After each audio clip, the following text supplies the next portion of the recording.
Salve, salve, careca na área. Vamos trocar uma ideia sobre tributação focada em pessoa física, beleza? Vamos falar um pouco sobre ação, fundo imobiliário, ETFs. E deixa seu like, se inscreve no canal. Tem alguma dúvida ou sugestão? Deixa aí embaixo pra gente. Segue a gente lá no Instagram, Careca Investidor, dá essa moral, hein? E lembrando que nada que for falado aqui é uma recomendação. E bora pro vídeo. Manos, se eu contar pra vocês, vocês não vão acreditar, cara. O último vídeo lá eu gravei ele inteirinho, acredita que eu perdi. Esse outro aqui eu gravei ele inteirinho, PowerPoint ficou com a tela escura. Falei, ah, mano, tá de sacanagem, não é possível. Mas bora lá. É, tributação, ação FII ETF, para focado em pessoa física. Vamos trocar uma ideia aqui. O que é o valor gerador? O valor gerador é a venda. Você tem lá seus investimentos, quando você fizer alguma venda, você precisa conseguir entender se você vai pagar algum imposto. Como que você vai entender isso? Você tem que ter seu preço médio. Se você não sabe o que é preço médio, a gente tem um vídeo aqui no canal falando um pouco melhor. O editor vai deixar aqui para você conseguir aumentar esse conhecimento e vir aqui assistir esse vídeo de novo. Você tendo o seu preço médio, a hora que você fizer uma venda, você vai conseguir saber se você teve lucro ou prejuízo nessa operação, beleza? E por que você precisa saber isso? Porque dependendo do caso, você vai precisar pagar imposto, beleza? E aqui, ó, o imposto é recolhido até o último dia útil do mês subsequente. O que isso quer dizer? Do próximo mês. Então, fez a venda em junho, apurou lucro ou prejuízo, apurou lucro, tem que pagar ou não, descobriu que tem, isso no próximo mês. Então, vendeu em junho, precisa pagar imposto, em julho paga. Vendeu em agosto, precisa pagar imposto, setembro paga, beleza? Como que se calcula? Como eu falei, controle seu preço médio, essas horas que eu acredito que você já tenha assistido lá o nosso vídeo, para dar essa moral e para entender melhor também. E tem as notas de corretagem em mãos. Por que você precisa das notas de corretagem? Nas notas de corretagem, ele vai ter tanto algumas custinhas ali que vem da B3, ou algumas taxas, caso a sua corretora tenha, e ele vai ter também uma questão de imposto de renda antecipado que vai vir retido.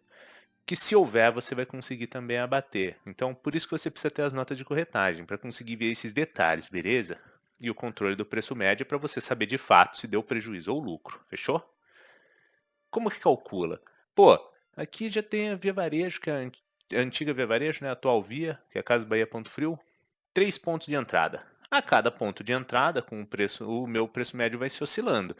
Independente se eu entrar maior ou a menor, o preço médio vai mudar. Por quê? Porque ele é uma média ponderada entre o custo total pelas quantidades, beleza? Então aqui o nosso preço médio está em 6,03, como a gente pode acompanhar.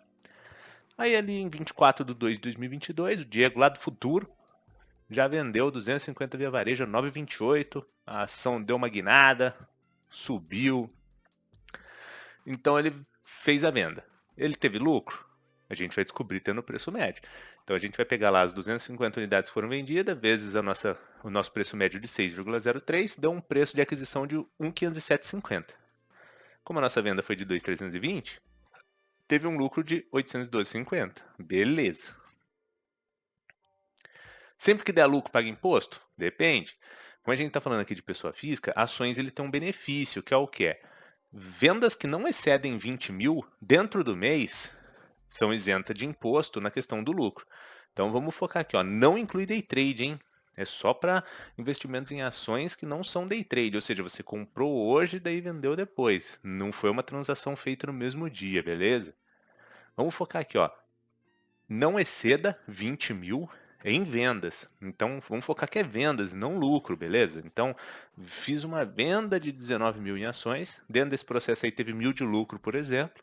Esse lucro estaria isento. Por quê? Porque você não excedeu o teto e se enquadrou no benefício, beleza?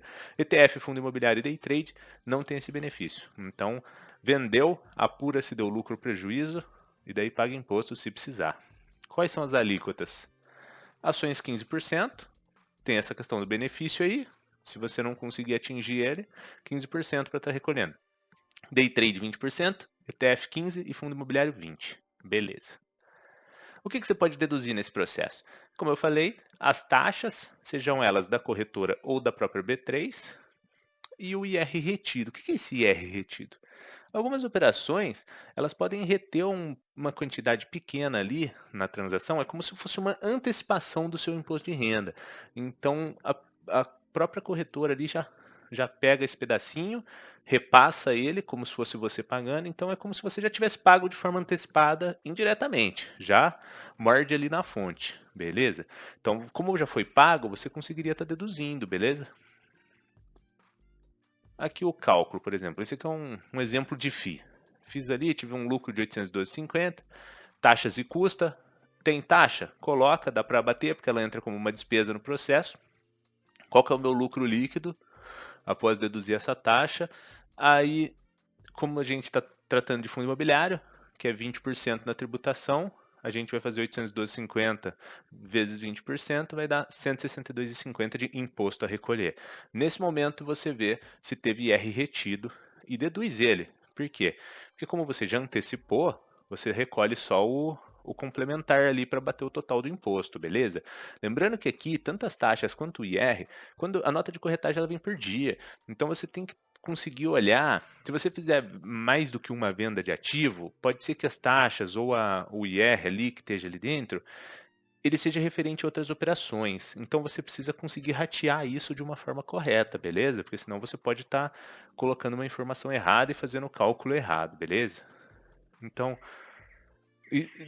como que você gera esse DARF se você precisar pagar? No Scalc Web da Receita, e paga no próprio banco, no Internet Banking. Eu não consigo pagar pelo aplicativo do celular, confesso. Já tentei, não sei se tem algum aí que funciona. Geralmente é só no Internet Banking que eu consigo fazer essa operação. O código 6015, que é ganhos líquidos em operações de bolsa. E se o valor for inferior a 10, você não consegue estar gerando o DARF e recolhendo ele. Isso quer dizer que você está isento do imposto? Não. Isso quer dizer que você tem que ter um controle para, se você tiver R$ 9 de imposto a pagar, não conseguir gerar o DARF, beleza. Mês seguinte, deu R$ 5 de imposto a pagar, você vai somar um com o outro e fazer o DARF. Então você tem que ter um controle para ir acumulando esse saldo até que ele dê os R$ 10 e você recolha. Então não é que você não tem que pagar se for menor que 10, beleza? É que você vai ter que fazer um controle para quando der, você gerar o DARF. E aqui tem um ponto importante que eu não cheguei a comentar. Aqui a gente falou de lucro, né? Mas se tivesse dado prejuízo? O prejuízo, você consegue abater ele também. Porém, tem que ser na mesma classe de ativo, então fundo imobiliário com fundo imobiliário, ação com ação, e ele tem que ser para frente. Por que eu falo esse para frente? Tem uma galera que acha, tem gente que nem sabe que tinha que declarar imposto de renda por estar investindo, e tem gente que acha que só faz esse alinhamento lá na frente no imposto de renda. Então o cara acha que ele teve um lucro em maio, um prejuízo em junho, que ele vai conseguir abater, porque na cabeça dele, como ele vai fazer isso daí só lá na frente, ele acha que ele consegue. Não, não é assim. Porque como você paga e já paga o lucro no mês subsequente, o que acontece? Você pode se recuperar desse prejuízo no mesma classe de ativo para frente. Então, tipo, eu tive um prejuízo em junho, tive um lucro na mesma classe de ativo em julho, agosto, eu consigo estar me deduzindo desse prejuízo de junho. Por quê? Porque ele aconteceu para trás, aí ele veio se acumulando, conforme eu vou tendo lucro aqui na frente, eu vou conseguindo abater. Então, então foca nessa parada. O lucro você sempre vai estar pagando no mês subsequente, então, ou seja, no próximo mês. E o prejuízo, você se apropria dele, você consegue deduzir ele para frente também e na mesma classe de ativo, nunca para trás, beleza? Não é porque você teve um lucro ali em maio e digamos que ou você achava que tinha que fazer a declaração do imposto de renda lá na frente, ou que você acha que porque não recolheu o imposto, mas teve o prejuízo, está tudo bem. Não, não é assim, beleza? E tudo isso daqui, você precisa desse controle bem organizadinho para estar preenchendo lá na declaração de imposto de renda no ano seguinte, beleza? A informação era essa. Espero que tenha conseguido ajudar ou dar uma clareada na ideia. Se você assistiu esse vídeo e já ligou um alerta aí na sua cabeça de tipo, nossa, nem sabia que tinha que entregar imposto de renda, nem sabia que tinha que pagar DARF no próximo mês. Pô, tá tudo bem, mas dá um passinho para trás, estrutura melhor seu conhecimento e daí prossegue, beleza? Porque senão isso daqui vai virando uma bola de neve e daí depois para arrumar fica mais complicado, beleza? Então, dá um passinho para trás, entende o que você precisa entender e daí dá sequência, beleza?